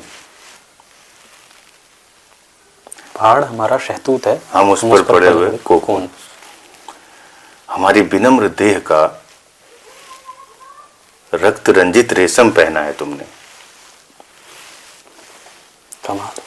तो ये और एक और कि विकास शब्द को इतनी बार बार दोहराओ कि तुम उसे एक दिन ठीक से पढ़ सकोगे विनाश।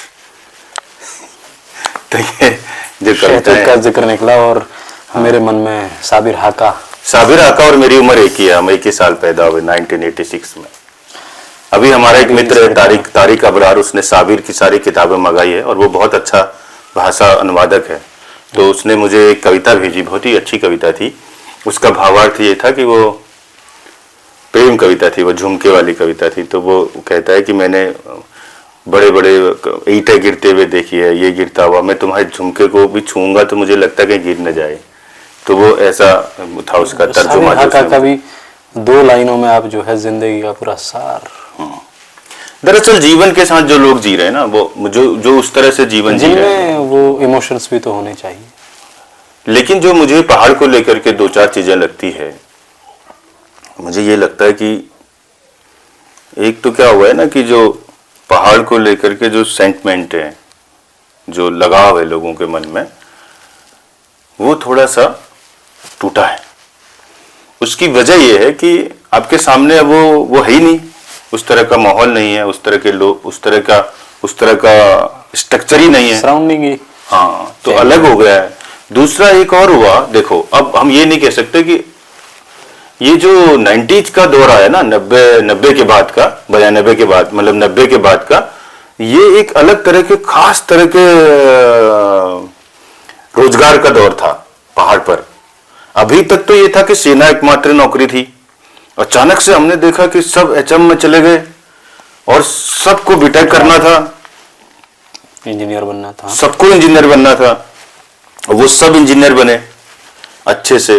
तो उसका एक फायदा भी हुआ। उसका फायदा मैंने ये देखा कि ये जब बने ना, तो ये एक आइडेंटिटी क्राइसिस से गुजरे।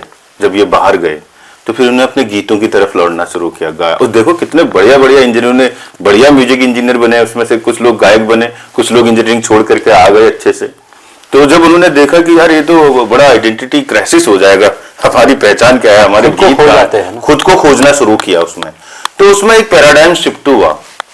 लेकिन वो कई तौर पर, तकनीकी तौर पर ज्यादा वैसा था। मतलब अगर उसको आप देखेंगे कि उसका लोप हुआ, मुझे ऐसा तो नहीं लगता। लेकिन देखो यार, एक न्योली है कि हल्द्वानी का पाला टुका पुजगे से रेल, खुटी को सफर है गो कलेजी को तेल। मतलब ये बहुत पुराने लोग कह गए कि पहाड़ी का कोई ट्रैवलॉग नहीं होता, उसके तो पैरों पर सफर लिखा है और उसका कलेजे का तेल होना ही होना है। तो जब आपके पास रोजगारी नहीं है, अपना इंफ्रास्ट्रक्चर ही नहीं है, यहाँ कुछ भी सत्ताओं के पास आज तक हमारे संसाधनों के समानांतर योजनाएं नहीं है कि हमारे पास इतना बढ़िया पानी है, हमारे पास इतना बढ़िया जगह है, जो है उसका मैनेजमेंट नहीं है। तो हमारा आदमी बाहर जाएगा ही, और बाहर जाएगा तो वो अपनी चीजों से कटेगा। अब जैसे आप यकीन जानो कि जैसे मैं अभी कह रहा था ना कि आदमी 16 साल, जिस समय आदमी ठीक मतलब होश संभाल रहा है, 16-18 साल में आपने फट से पकड़ा और आपने भेज दिया बॉर्डर में। अब वो 50 साल बाद आया घर, 35 साल बाद, 30 साल बाद घर आया। अब उससे कहेंगे तो पहाड़ी है, वो उसे तो कुछ आता ही नहीं ना बेचारे को, वो तो अपने चीजों के साथ जुड़ा ही नहीं है ना। वो तो अपने साथ जुड़ा ही नहीं है, उसने वो प्रैक्टिस ही नहीं की है जो उसकी तरह की है। हाँ, उस समय जब हम इसी पर बात भी जो पहले होती थी ना कि शादी की उम्र क्यों बढ़ाई गई, इसलिए बढ़ाई गई ना कि यार हमने धीरे धीरे जाना कि यार हमारा थॉट्स जो है वो 18 साल 16 साल में विकसित नहीं होता है, हम बच्चे होते हैं। तो इसीलिए हम जानते हैं कि अब तो 22-23 के बाद हमें एहसास होता है यार नहीं, नौकरी में हम कुछ और करने लायक थे, हम क्यों इस पर चले हुए इस ढर्रे पर। लेकिन तब तक वहां पर आप सैनिक बन जाते हैं और चीजों से या फिर आप अभी तो और भी हम तो अब देख रहे हैं कि अब तो बच्चे होटल मैनेजमेंट की तरफ ज्यादा जा रहे हैं। अब तो बीटेक भी नहीं कर रहे हैं लोग बाग, मैं इधर देख रहा हूँ कम जा रहे हैं इंजीनियरिंग की तरफ भी। लेकिन पता नहीं क्या होगा, क्योंकि ये जो प्लान है ना ये निरंतर है। पहले तो प्रवासन तो इंसानों के खून में होता है, प्रवासन करना ही होता है उसको, होता ही। और करना ही चाहिए, उससे संस्कृतियों का आदान प्रदान होता है। और आपको यकीन जानो, सैनिकों के योगदानों पर कभी उस तरह की बातें नहीं हुई। पहाड़ों पर सबसे ज्यादा बीज पहुंचाने वाले सैनिक रहे हैं। जैसे यहां से नागालैंड गया आदमी, वहां से मिर्च ले आया, बढ़िया एक छोटी सी मिर्च के भीतर कितने बीज हैं, उसने यहां लगा दिया। आपके मरचौड़ा में जो आपका ये स्वाल से पट्टी है गढ़वाल में, उसमें देखना मिर्च की कितनी वैरायटी है। कहां से आई वो मिर्च की वैरायटियां, कौन लाया उनको, इतनी सब्जियां वहां चली गई। तो ये सब आवाजाही से क्या होता है कि कई बार मतलब सैनिकों ने तो बहुत बीजों का आवाज वो। चलिए, अब आप पलायन पर आपने बात तो कर ली है और अगला सवाल भी यहीं से उपजता है कि वर्तमान समय में जब पहाड़ खाली हो रहे हैं, इस पर भी जो एक धारणा ऐसी अब हम बनती देख रहे हैं ना कि महिलाओं की भी एक खास वजह मानी जा रही है कि वो शादियां करने से मना कर देती है लड़कों से कि भाई हमें तो शहर में रहना। बहुत ही हल्का सवाल है। देखो बेसिक मामला क्या है ना, ये सब महिलाओं के ठीकरे मत फोड़िए। पहाड़ों को महिलाओं ने ही संभाला है। शायद वो महिलाएं ना होती तो हमारे पहाड़ के ये स्वरूप नहीं होता। कब रहा पहाड़ का पुरुष अपने घर में? कभी नहीं, हमने तो देखा ही नहीं। आज भी अगर आप गांव में जाएंगे तो आज भी वो वहां पड़ो गांव की दुकान पर सब बैठ करके ताश जुआ खेल रहे होंगे शाम को, और महिलाएं बेचारी खट रही होंगी खेतों में। एक तो ये महिलाओं पर नहीं, इसी को पूरा कर देता हूँ। इसी सर्वे पर मैं एक जोड़ देता हूँ ना। हमने तो चलो ठीकरा फोड़ दिया है, लेकिन एक सर्वे है Indian journal of health farming का, वो कहता है कि उत्तराखंड की जो महिलाएं हैं औसतन 16.49 आवर्स काम करती है, इसमें से 30% लगभग कृषि करती है। 17 घंटे काम दिन का। देखिए ना क्या बवाल है। और उसके बाद भी उसको जमीनों का स्वामित्व नहीं है जी। ये जो खसरा खतौनी पर सहायक खातेदार का नाम होना चाहिए था, किसानों की हैसियत नहीं है उसको। और हमने देखा, क्योंकि मैं तो रहवासी जैसे संस्थान को हमने खड़ा किया जी। और वो काम कर रहा है, बहुत अच्छे से काम कर रहा है, पलायन के विपरीत काम कर रहा है एकदम। संस्थापक आप ही हैं? मैं ही हूँ, मतलब हमारी पूरी टीम थी विचार के लेवल पर। अब तो बड़ा सेंटर हो गया, अभी उस पर एक बीज घर बनाने का सपना है हमारा, जिसमें हम घाटियों के बीजों को संरक्षित करेंगे। तो हमने ये देखा कि जो पहाड़ में महिलाएं हैं उनको कानूनी अधिकार नहीं है, खतौनियों के अधिकार नहीं है। तो उसका नुकसान क्या होता है कि जो सरकारी योजनाएं आती है कई बार वो जो है पति के नाम से ही आती हैं। तो किसानों में जैसे मान लो किसान बोलेंगे तो पतियों के नाम होंगे सबके, पत्नियों के नाम नहीं होंगे, क्योंकि वो उनकी खतौनी है, उनके खतौनी के नाम पर वो खाते। तो हम ये कह रहे थे बार बार कि इसको मतलब इसको खातेदार साझेदार बनाइए खाते का घर में। हम ये मानते हैं कि एक परिवार में 2 किसान है भाई, महिला किसान पुरुष किसान, जो मुखिया है उनका परिवार है। हाँ, ये आप मानिए पूरे समान रूप से। इसका फायदा क्या होगा कि सरकारी योजनाएं, डेयरी उद्योग, तमाम जगह उनको मदद मिलेगी।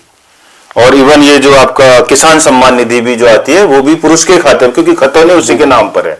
या तो विधवा महिला के खाते में जाती है, वो खातेदार नहीं है तब तक तो वो या तो विधवा महिला को मिलता है या फिर वो मिलता है कोई दिवसीय महिला हो गई या कोई ऐसे आगे नाम कुछ हो। हाँ।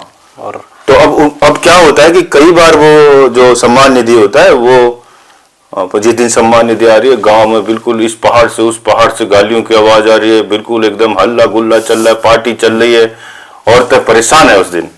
तो मैं, क्योंकि हमने ग्राउंड लेवल पे काम किया, तो मैं बार बार मुझको लगता था कि अगर ये पैसा इनके खाते में आता तो ये 2 पैसा बचता। उसमें एजेंट अलग ले रहा है 200 रुपए पैसे निकलवाने के बैग खिड़की से। तो ये सब पूरा खेल चल रहा है, KYC के अलग ले रहा है। हाँ। इस पर ये एक वन विभाग की रिपोर्ट भी कहती है कि मानव वन्य जीव संघर्ष जो आज बहुत बढ़ चुका है उसमें 75% महिलाओं की मौत होती है। हाँ, सही बात है, हमने देखा है। और क्योंकि खेतों में वही काम करती है, जंगल में वही। और जब ऐसा होता है तो क्यों मैं अपनी बेटी को दूंगा ऐसी जगह पर जहाँ पर उसे बाघ से भी लड़ना है, परिवार से भी लड़ना है, सुबह 4 बजे कौन में मैं की बात कर रहा हूँ, मतलब कौन में व्यक्ति कौन में जो प्लान कर गया, सारा लोग जो प्लान कर गया वो ना। हाँ, तो वो एक दर्द है ना उसका। हाँ। कि मेरी बेटी जब सुरक्षित नहीं है मैं क्यों दूंगा वो। मुझे लगता है ये दर्द तो पुरुषों से ज्यादा महिलाओं के दर्द तुम बता रहे हो। महिला नहीं देना चाहेगी वहां। उनका वही सब। आपको अब मैं बहुत पहले हम ये बात कह रहे हैं, बहुत पहले से कोई भी दलित और कोई भी महिला पहाड़ों पर वापस नहीं लौटना चाहती। इसलिए नहीं लौटना चाहते क्योंकि वहां जीवन बहुत संघर्षशील है उनका। अब ये साझा जिम्मेदारी है सरकारों की कि वो उन पहाड़ों को रहने लायक बनाए, उनकी जमीनों पर रोजगार दें, उनके खेतों पर रोजगार दें, उनको सस्टेन करे लोगों को। ये समाधान है। ये समाधान दरअसल क्या होता है ना, कई बार हम सामाजिक दबावों को स्पष्ट नहीं समझते तो समाज आपस में लड़ने लगता है। ये स्टेट की प्रॉब्लम है, ये लड़की नहीं देने वाले की प्रॉब्लम नहीं है। हमने तो ऐसे भी देखा कि जो संपन्न आदमी खड़िया के ठेकेदार को कैसे दे रहे हैं, वो तो पहाड़ पे रहता है। ग्राम प्रधान को कैसे दे रहे हैं, वो तो पहाड़ पर ही रहता है। और क्या कहते हैं, और तो और ये जो छुट भैया होते हैं बिल्कुल कारवार में घूमते नेता है, उनको कैसे दे रहे हैं, वो क्या करते हैं ये बताओ, उनके पास क्या रोजगार है।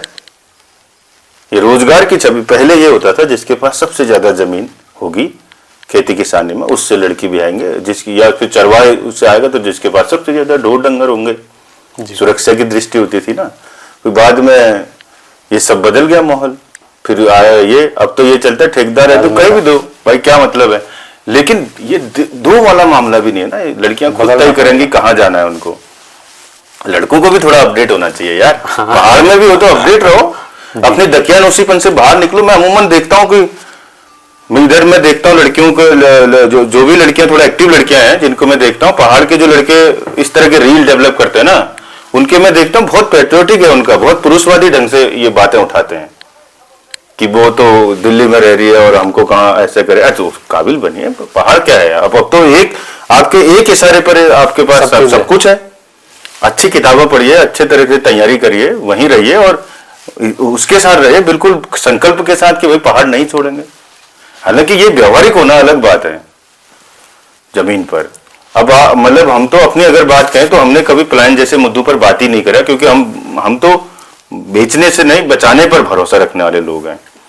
मतलब 2014 में रहवासी स्थापना किया और उस पर हमने कितने मतलब लोगों को हमारे जुड़े हुए हैं और कैसे एक पुस्तकालय डेवलप किया, मछली तालाब सरकारों की मदद से डेवलप किए, एकीकृत कृषि योजना के तहत जो है ला करके किया, वहां बच्चों को इकट्ठा किया।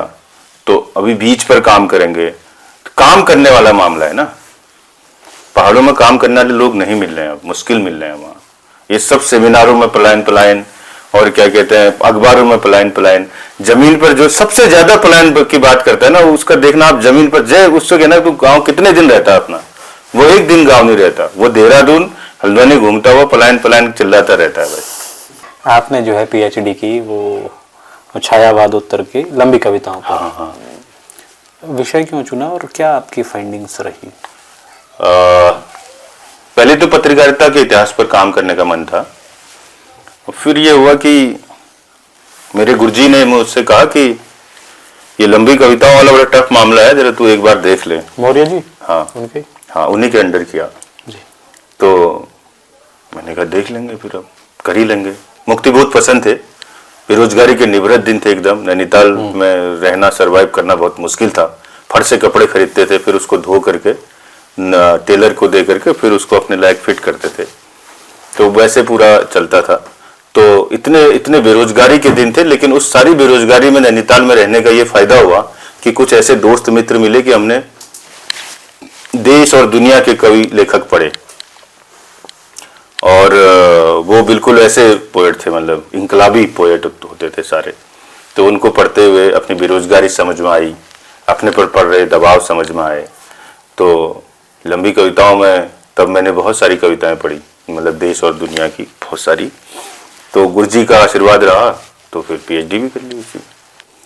आजकल जो है परिदृश्य जो है वो शॉर्ट्स का है और जहाँ तत्कालिक रूपों का प्रभुत्व है, क्या आपको लगता है अभी भी लंबी कविताओं की जगह बनी हुई है? हाँ, लंबी कविताओं की जगह इसलिए बनी हुई है, एक तो वो छोटी कविताओं का रूप नहीं है। लंबी कविताओं का रूप जो है वो महाकाव्यात्मक है। वो जैसे पहले होता था ना ग्रंथ, जिससे महाकाव्य होता था, एक नायक एक प्रतिनायक, महाकाव्य हुआ।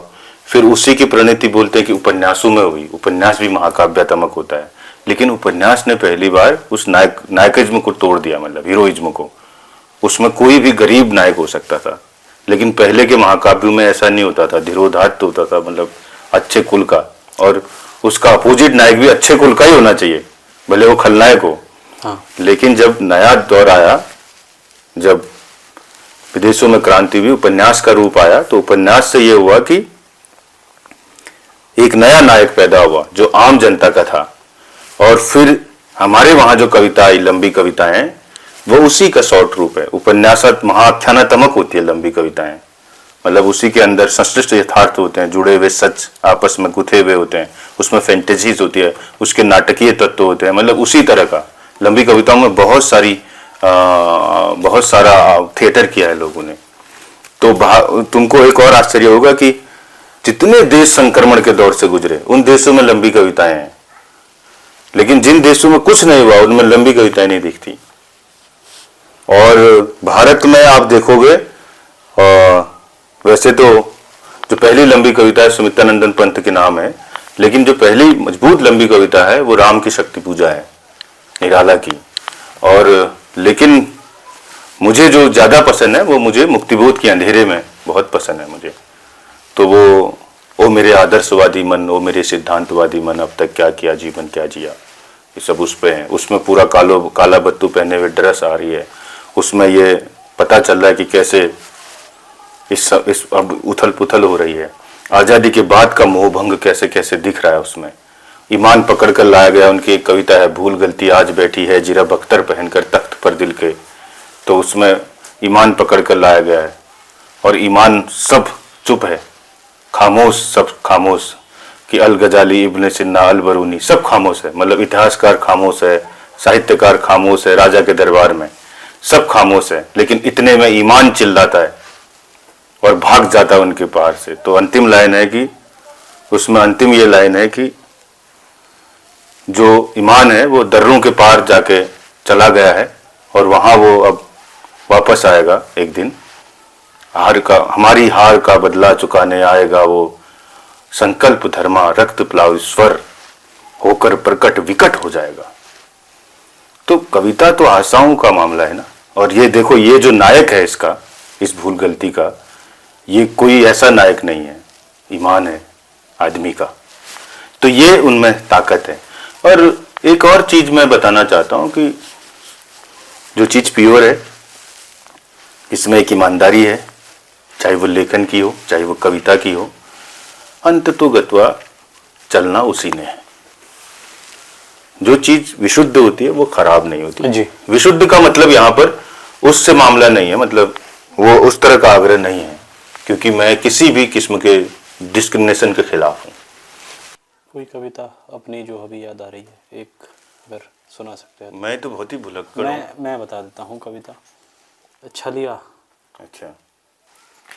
दुनिया दुरंगी बखत बेमान है भुला, मान न मान बात यही है भुला। काज बरातों में आंगन आंगन नाचता हूँ, पुरखों के महान छापामार युद्ध का भौगोलिक प्रमाण है मेरा यह रंग चनीला बाना, जिसे इतिहास की तरफ पहनता हूँ, लेकिन वर्तमान ने इसे मखदुओं का चमत्कारिक नृत्य बना दिया भुला। एक चिर वैधव्य से उपजे बुरांश की तरह आज भी खिलता हूँ, सबसे ठंडे दिनों के भीतर बना ही देता हूँ मानव पिरामिड आज भी। नाचते हुए आज भी टकरा ही लेता हूँ अपनी तेज कटारों को, उछाल ही देता हूँ एक दूसरे की ओर अछूत मान ली गई सभ्यताएं, बांध ही लेता हूँ पगड़ी राजाओं की तरह, मिला ही लेता हूँ बैल की चमड़ी से मड़े नगाड़ों के साथ धमक कर कदम ताल, और बसता ही रहता हूँ अपने भीतर अनहद नाद की तरह। गाते हुए नाचना मुझे बहुत पसंद है ये लाइन, मतलब ऐसा ही होना चाहिए वॉरियर को। गाते हुए नाचना और नाचते हुए लड़ना, लड़ते हुए जीने को युद्ध कहते हैं भला। तो हमारी उदासी, हमारा नाचना, हमारा गाना और यहाँ तक कि हमें अछूत बना देना भी हमारे द्वारा लड़े गए युद्ध में उनके द्वारा किया गया एक सचेत घात है। लेकिन भूला बखत का क्या, आज तेरे घराट पानी कल मेरे घराट पानी, बखत लगता ही कितना है नृत्यों को युद्ध की तरफ आने में और युद्धों को नृत्य की तरफ जाने में। एवरी स्टेप जो नृत्य के होते हैं उनमें उनका एंथ्रोपोलॉजी जुड़ी है, उनका मानव शास्त्र जुड़ा हुआ है, वो ऐसे डेवलप नहीं हुए हैं। हम जो चले गए हैं छापामार होने के बावजूद, एक दिन अपनी तर्जनी अंगुली में चटक चमकीले रुमाल बांध कर लहराएंगे। अगर न भी लहरा सके तो हमारी इस बात का यकीन करना भूला, एक दिन हमारे गीत, हमारे नृत्य युद्ध की तरफ जरूर लौटेंगे, शायद एक अलग रूप में, क्योंकि इसमें युद्ध की कलाबाजियाँ शेष है। कलाबाजियों का शेष रहना युद्ध का बचा होना होता है। आर्ट और युद्ध एक ही चीज, एक ही सिक्के के दो पहलू है ना। कला और युद्ध एक ही सिक्के के दो पहलू है। दुनिया में सबसे ज्यादा किस मतलब कौन सताए गए? प्रेमी, कलाकार। क्योंकि हमेशा उन्होंने हमेशा एक खास किस्म के दीवार को तोड़ने की कोशिश करी, हमेशा नदी के बहाव के विपरीत खड़े होने की कोशिश करी। और इसलिए मुझे लगता है कि प्रेम करना और युद्धरत होना एक तरह की चीज़ है। जो मुख्य धारा का हिंदी साहित्य है, क्या वो इतना पहाड़ हिमालय को इस समय दिखा रहा है जितना उसे दिखाना मुख्य धारा अपनी तरह से ही देखती है, मुख्य धारा की राजनीति अपनी तरह से देखती है, मुख्य धारा का लेखन अपनी तरह जीवन को देखता है। जो नेटिवनेस है, रहवासीपन या मूल निवासीपन, उसके बहुत डायलेक्ट है। हमारे पास जब हमारे लोगों का लेखन आएगा ना, अब तब आप देखेंगे कि क्या गजब है वो अपने आप में। दलित धारा का लेखन आएगा, चरवाहों के बच्चे लिखना शुरू करेंगे, नीति माणा से लेकर के जो इधर आपका गुंजी से लेकर के तकला कोट तक भेड़ें चरा रहे हैं, उनके बच्चे जब लिखना शुरू करेंगे तब आपको पता चलेगा कि मामला क्या है।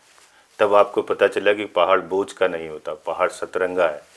तब आपको पता चलेगा कि हिंदी के जो रूपक है भेड़ों के लिए, वो एकदम खराब है रूपक, वो खराब है। क्योंकि हो सकता है कि जो चरवाह हो वो भेड़ों के साथ अलग तरह से मिलता हो, भेड़ों का सटकर चलना हो सकता है तूफान बर्फ से बचाने का मामला हो, और भेड़ों का रास्ता चुनना, एक के पीछे एक चलना हो सकता है जंगल में सबसे कम जोखिम वाले रास्ते को चुनना हो। तो जो नज़रिया है ना हमको देखने का, हमको देखे जाने का, इस देखे जाने के नज़रिए के विरुद्ध जब वो समाज उठ के खड़े होते हैं तो वो फिर अपने देखे जाने सबसे पहले उसको कंडम करते हैं जो जिस नज़रिए से उसको देखा गया है। बनराजियों के बच्चे आएंगे, वो अपना लिखेंगे आदिवासी पर, थारूस से आएंगे, बुक्सा से आएंगे। हमारे पास तो इतने लोग हैं, अभी आएंगे धीरे धीरे, अब आ रहे हैं मुख्य धारा में, पढ़ लिख रहे हैं। और मैं तो उम्मीद करता हूँ कि खूब कलाकार आएँ, खूब लिखें, खूब बात बहस हो, तो दुनिया बची रहेगी। दुनिया इसी से बचती है, नहीं तो दुनिया बहुत एकांत हो रही है लोगों की, मशीन बहुत ज़्यादा हावी हो गई है जीवन में। तब दुनियावी की हर पटल पर हमारा अपने किरदार भी होंगे। हाँ बिल्कुल, और होने चाहिए। देखो हम तो चाहते हैं कि हर तरह का तबका लिखे, हर तरह की अस्मिताओं को आना चाहिए, LGBTQ की अस्मिताओं को लिखना चाहिए, चरवाहों के बच्चों को लिखना चाहिए।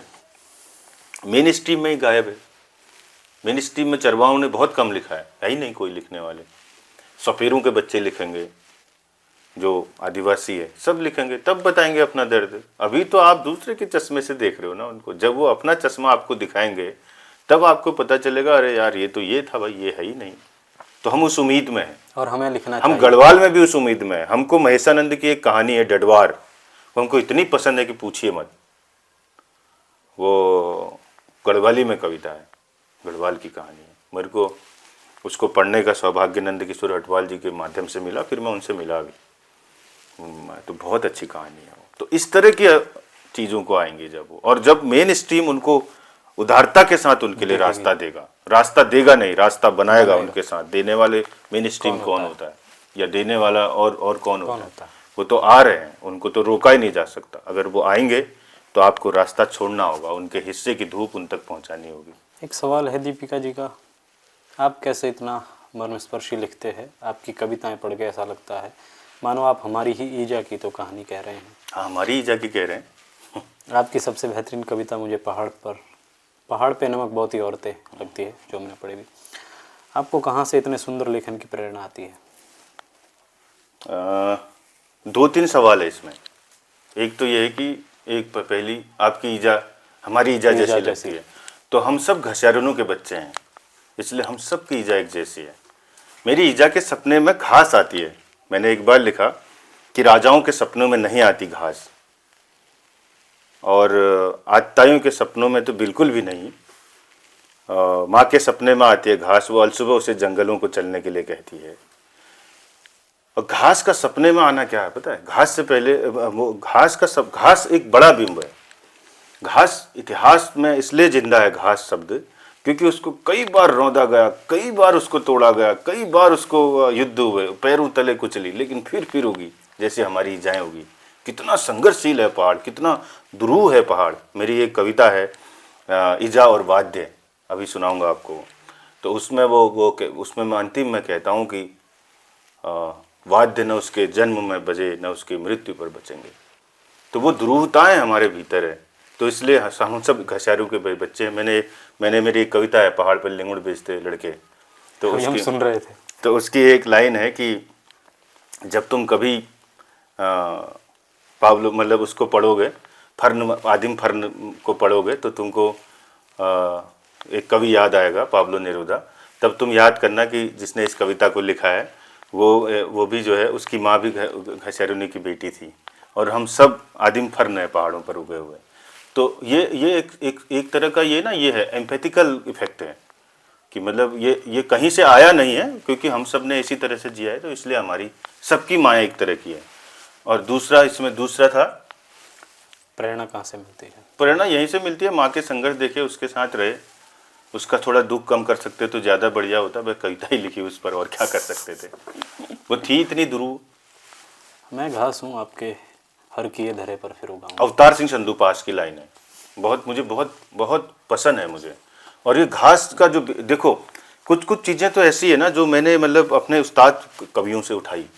जैसे घास, जब मैं अपने वहाँ घास इस्तेमाल कर रहा होता हूँ, तो एक तो मेरी माँ घसियारिन है, और घास से मेरा सबसे नज़दीकी रास्ता है, और मैं भी घास हूँ। अगर मैं अपनी ईजा के साथ सबसे करीब से जुड़ना चाहूँगा तो मैं घास बनकर जुड़ना चाहूँगा, कि बार बार मुझे काटे वो और मैं बार बार उगूँ उसके लिए। तो और हाँ, इसलिए मुझे ये लगता है कि ये पोएट मेरा बहुत पसंदीदा रहा, और ये पंक्तियाँ मुझे बहुत अच्छी है। मैं घास हूँ, मैं आपके हर किए धरे पर उगाऊंगा। और इसी तरह मुझे जब मैं लिख रहा था ना इस कविता का, मतलब जब मैं गोरख पांडे को पढ़ रहा था, उसकी एक कविता है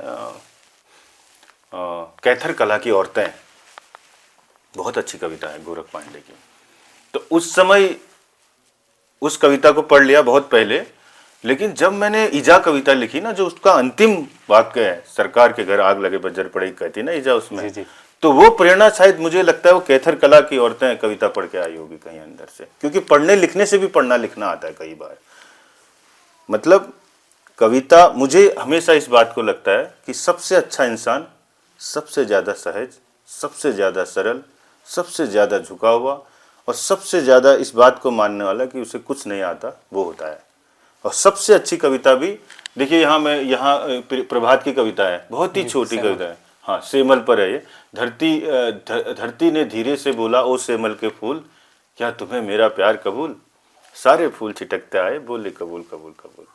तो कविता भी इतनी सरल होनी चाहिए, उसमें बहुत ज़्यादा कठिन शब्दों की ठेलम ठेल से वो ज़्यादा वो होता है। तो मैं कोशिश करता हूँ कि हम सरलता में कितनी बड़ी बात दूर चले जाते रहेंगे।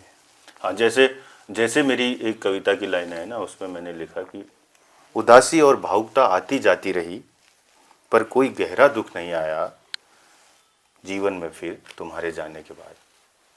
तो दुख है ना, वो मतलब वो कुछ विशेष है। उदासी और भावुकताएं तो आती जाती रहती है, वो बड़ा स्थायी भाव है, लंबे समय तक चलता है। ईजा के लिए भी एक जगह है, और रोने की जगह करके इसमें ईजा के लिए एक दो कविताएं हैं। हाँ, ये है ना, ये है कि टूटना नहीं झड़ जाना, मतलब टूटना नहीं गिर जाना, लेकिन जैसे पत्ता गिरता है, जैसे तमा, झड़ जाना बुरांस से जैसे झड़ता है रस, साल के पेड़ से झड़ता है सरई, उसका फूल सरई बोलते हैं उसको, पतझड़ में जैसे तनों पर झड़ते हैं अलग अलग रंगों के पत्ते, या कि जैसे ओस की बूंदें झड़ती है रात के सिरहाने, भोर में झरे महुए के फूल से पूछना कितना मादक है किसी सुबह झड़ जाना। अकड़े मत रहना, तोड़े जाने के खिलाफ रहे हैं हम सब लोग, इसलिए प्रेम में पड़ना और टूट जाना।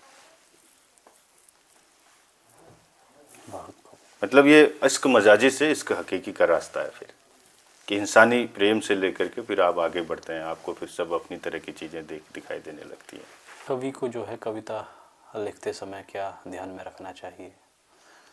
पक्षधरता, कि किसके लिए लिख रहा है,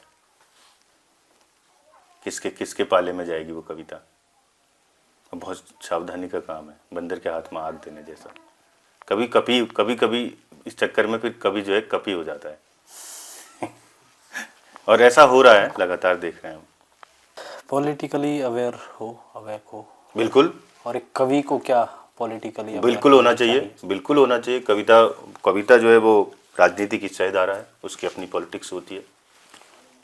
और दुनिया में तमाम कवियों ने, दुनिया में तमाम तरह के लेखकों ने एक खास किस्म के पक्ष को हमेशा पक्षधरता उनके पक्ष में जताई है। ऐसे भी है जो और अलग अलग पक्षों में गए, लेकिन मुझे लगता है कि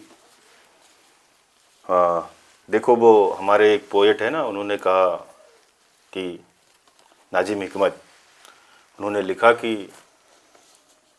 कविता से अभी बहुत कुछ जानना बाकी है, तो कविता में अभी उम्मीदें बाकी है, बहुत सारी चीज़ें बाकी है।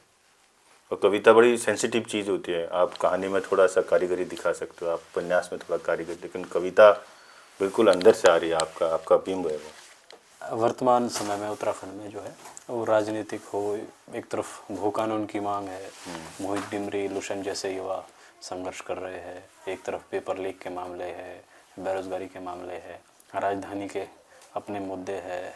किस प्रकार देखते हैं? हमारी प्रतिबद्धता लड़ने वाले लोगों की तरफ है, हमारी कविता लड़ने वालों के लिए है। हम मरी हुई चीज़ों के लिए कविता नहीं लिखते, इन्हीं लोगों के पक्ष में है। यही हमारे हीरो है, ये हमारे मुद्दे हैं। और मूल निवास का मुद्दा, मुझे लगता है कि ये बहुत अलग मुद्दा है, इसके साथ सबको खड़ा होना चाहिए। लेकिन उस पर ध्यान रखना चाहिए कि तमाम तरह की जो हमारी अस्मिताएं हैं पहाड़ों में, तमाम तरह की जो वंचित अस्मिताएं हैं, उन सब का ध्यान रखो उसमें, क्योंकि वो मामला फिर ठीक नहीं है जिसमें हम अपने ही लोगों को, अपने तरह के लोगों का हित हो। लेकिन वो मसला बहुत ज़रूरी है, और ये जो नई लहर आ रही है मैं बहुत उम्मीद के साथ देखता हूँ। थोड़ा सा उसमें वर्क करने की ज़रूरत है, पढ़ने लिखने की ज़रूरत है। लुसुन को तो हम बहुत पहले से देख रहे हैं इन आंदोलनों में, उनके पिताजी को तो बहुत पहले से देख रहे हैं। वो तो परंपरा ग्रहण करा हुआ बच्चा है, नई पीढ़ी में जो आया है उस तरफ से। बाकी बेरोजगारी हम सभी झेल रहे हैं कहीं ना कहीं, हर तरह की।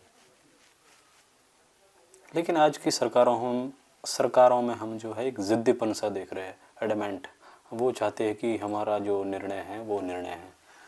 मुझे ऐसा लगता है कि सरकारें हमेशा जिद्दी रही हैं, चाहे वो किसी की भी हों। और एक शिक्षक के बतौर हमने तो यही जाना कि जो बदलाव होता है वो विद्यार्थी की तरफ से आता है, वो आम जनता की तरफ से आता है। सरकारें कुछ नहीं बदलती, उनके अपने नियम होते हैं, उनको अपना स्टेट चलाना होता है, उसी के आधार पर वो चलती हैं। बदलाव तो नीचे से आएगा, हम इस बात को मानते हैं। और हम ये भी मानते हैं कि बदलाव बुद्धिजीवी से नहीं आता। हम ये मानते हैं कि बदलाव एकदम साधारण तबके से आता है, फक्कड़ फकीर टाइप कोई, वही उठेंगे नीचे से। रहे सहे लोग उठेंगे जिनके अंदर आग है, खा पी के अघाने वाले लोग नहीं उठेंगे। कभी भी तभी उठेगा जब वो लोग उठेंगे।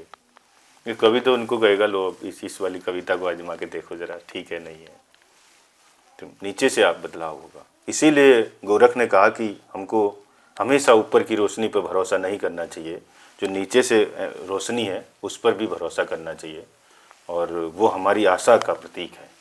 तो ये हमारी नीचे से तलछट से उठी हुई रोशनी है। एक संकलन है आपका, एक तारो दूर चल के भानुराम सुकोटी पर है। लोक गीतकार थे। लोक गीतकार भी थे और संगीतकार भी थे, कवि पोएट भी थे। और पहली बार आकाशवाणी को चिट्ठी लिख करके कवित्री देवी को आकाशवाणी ले जाने वाले व्यक्ति भी थे। हम जिससे पहले ख़त्म करें, एक दो हम आपसे कविताएं सुनेंगे। और कविताएं कौन कौन सी सुनिए? वो मैं यार एक कविता मैं सुनाना चाहता हूँ। ज़रूर। सुबह खानों के छौंकों वाले जादुई धुएं से जिन्नों की तरह प्रकट होकर राजमार्गों पर खड़ी वह गाड़ियां रोक रही हैं। स्पोर्ट्स शू पहने वह किस मैराथन में शामिल है, कोई नहीं जानता। उसके बस में होता तो वो गाड़ियों के पहियों को हाथों से थाम लेती, जिंदगी की रफ्तार को रोककर अतीत की खिड़कियों से खुद के भीतर झांक लेती। चलती बस में दाहिने हाथ से खड़े हो सकने का सहारा ढूंढती, बाएं हाथ की बंधी हुई मुट्ठी है वह, जिसमें दबे हैं टिकट के पैसे जो पसीज रहे हैं सपनों की तरह। उसका कंधा है कि कोई धुरी, कितनी जतन से संभाले हैं वो बैग। यह करामाती बैग घर वापसी के समय बदल जाएगा एक झोले में। इस झोले में कितनी तो आदिम गुफाएं हैं, पेड़ है, पंछी है, बाघ, हिरण, भेड़िए हैं, कुछ गुलाबी फूल है, कुछ बच्चों के सूरजमुखी चेहरे हैं, कुछ एकांत, थोड़ी उदासियां है, आक्रोश भी है, जिसके ताप से दृढ़ दिखता है वह चेहरा। वह कांधे पर बैग नहीं, एक पूरी की पूरी धरती ढो रही है। तो जब ये कविता लिख रहा था तो मैं घसियारुन महिलाओं की जो बेटियां हैं ना, अब वो यहाँ भी ऐसा कर रही हैं। ये उन्हीं की बेटियां हैं जो स्कूलों में जाते हैं सुबह पढ़ाने, गाड़ियों में हाथ दे करके किसी ऑफिस जा रही हैं, लौट रही। यहाँ भी वही संभाल रहे हैं, शहर भी। अपने पाठकों को क्या कहना है जो आपकी? बहुत प्यार किया मुझे मेरे पाठकों ने, उन्होंने बनाया, मुझे किसी आलोचक ने थोड़ी बनाया। एक बहुत मोहब्बत है मुझे मेरे पाठकों से, बल्कि कई बार तो मैं अपने लेखकीय परिधि को क्रॉस कर जाता हूँ पाठकों के लिए। प्रशंसक नहीं है मुझे, अच्छा ये लगता है। और एक लेखक बहुत औसत कमियों वाला आदमी होता है। अगर वो बहुत महान हो तो फिर वो देवता ही हो जाए, पत्थर ही हो जाए, क्योंकि वो मैं सेंधमारी नहीं कर पाऊंगा ना, किसी के सपनों में सेंधमारी नहीं कर पाऊंगा, किसी को महसूस ही नहीं कर पाऊंगा, कोई मुद्दा समझ ही नहीं पाऊंगा। तो इसलिए मुझे ये लगता है कि पाठक ज़्यादा बड़ा होता है लेखक से। कौन सी किताबें पढ़नी चाहिए अगर थोड़ा सजेशन करना हो वर्तमान में? अच्छी किताबें पढ़नी चाहिए। 2-4 नाम। युval नोवा हरारी का बहुत अच्छा आया है, तीनों पढ़िए, नेक्सस पढ़िए, और क्या कहते हैं होमो डेयस है, और उससे पहले एक और आई थी होमो सेपियंस। हाँ, वो तीनों किताबें अच्छी है। मैंने एक बहुत अच्छा ट्रेवलॉग पढ़ा, वो है मंगलेश दा ने अनुवाद किया है, जया गंगा नाम का, बीच में वो राजकमल से निकला है, बहुत ही अच्छा। उसमें मतलब गढ़वाल से लेके एक ऐसे आदमी की कहानी है जो विदेश में रहता है, गढ़वाल से लेकर के तराई गंगा सागर तक का वो है, नदी किनारे का यात्रा वृत्तांत, तो बहुत अच्छा है। मैं तो कथेतर पढ़ता हूँ और मुझे लगता है कि क्यों पढ़ें हिंदी की कविताएं, हिंदी के कवि ने कहा, बहुत कह दिया कवि ने, कुछ ट्राइवलॉग पढ़िए। साहित्य से इतर भी चीज़ें हैं, जैसे मैं तो ज़्यादातर ये किताबें पढ़ता हूँ मानव विज्ञान की, तो वो किताबें मतलब अलग अलग, जैसे बीच में पारिस्थितिकी पर किताबें पढ़ने का मन हुआ तो वो पढ़ी। चलिए एक कविता हुनर, अच्छा अब वो सुना दीजिए, मुझे पसंद है। हिमाल की सर्द काया खुरच के रखे खुर्ज इन्होंने, उनके ही अर्मीनिया ने घास तक पहुंचने के सारे हुनर एक पहाड़ी स्त्री को दिए। भेड़ों के बाद पहाड़ों की सबसे दुर्गम चढ़ाई पहाड़ी स्त्रियों के हिस्से आई। बहुत खूब। चलिए अब हम अंत में हैं और कुछ हमारी टीम के लिए कहना है। मैं शिवम हूँ और कैमरे के पीछे आयुष नेगी है। अरे बहुत ही एक बढ़िया। साथी हमारे साथ शैलजा है, वो देहरादून में, वो आई नहीं है। बहुत ही बढ़िया, आप सबको मेरा प्यार, और बहुत अच्छा कर रहे हैं आप लोग। प्रतिबद्धता के साथ करिए, जुड़े रहिए, लगे रहिए, और फिर किसी मोड़ पर मिलेंगे, कुछ बढ़िया कर पाए कभी तो, कभी मुकम्मल हो पाए तो ज़रूर। और यहाँ पर अगर आपके पास पेन हो तो इसमें लिख दीजिए, ये रिकॉर्ड कर लेते हैं हम। इससे कर देते हैं। जो मिस्त्री होता है ना, उसी का घर सबसे टूटा हुआ होता है, और जो लेखक होता है उसी की पेन सबसे टूटी, उसको ढूंढनी पड़ती है।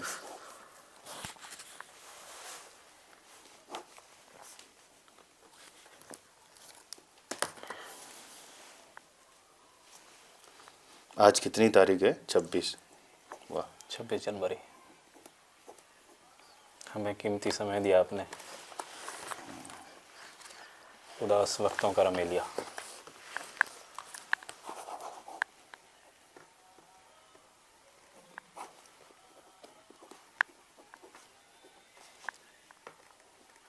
पच्चीस हो गया अब तो। जी।